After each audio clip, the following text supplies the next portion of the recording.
Patapos na ang summer kaya naman sinimulan na noong September 20, 2015 ang 4th season Invitational Bowling Tournament na inorganisa ng Pinoy Bowlers in Paris.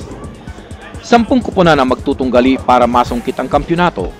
Ito ay ang Team Diet, Team Mega World, The Flashers, Royal Paris Striker, IBBC, Class of Bowlers, 3Ks Pinoy Dessert, Super Shot, Flexiball Team at Bestie LFSGV Strikers.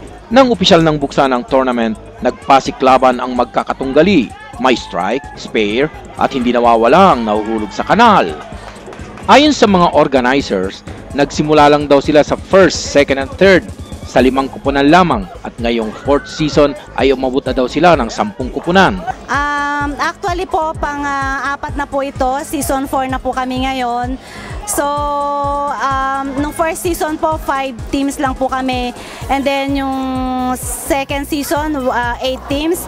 And then ngayon po, third tsaka fourth, 10 teams na po kami. Nang matapos ang laban, pasok sa top 5 ang mga sumusunod na kupunan na pinangunahan ng Diet. Pumangalawa ang 3Ks Pinoy Dessert, nakuha naman ng Team Mega World ang pangatlo at pang-4 hanggang 5 ay IBBC at Clash of Bowlers. Sa individual standing sa male category, pasok sa top 10 sina Dodds Hilario, Omar Hidalgo, Eric Balvaria, Liam Flores, Dante Alcaraz, Roy Mayor, Ronnie Maranan, Javier Matera, Kenzo Lu at Arnold Indoso.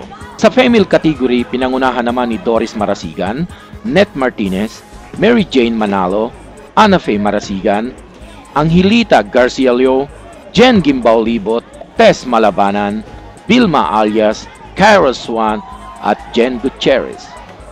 Ang Pinoy Bowlers in Paris ay binuo ng magkakaibigan sa pananampalataya na nanggaling sa iba't ibang Christian churches tulad ng Jesus Shrine Ministries, International Bible Baptist Church at Emmanuel International Church.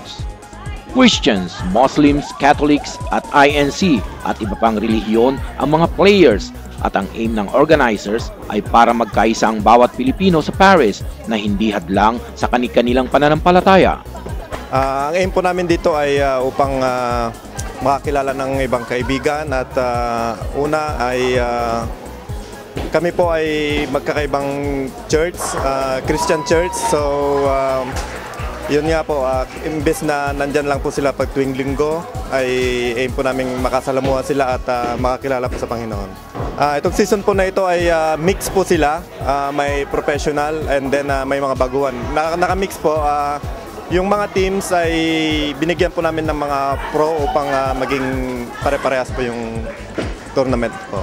Mula rito sa Paris, France, Dick Villanueva, Balitang Paris, reporting.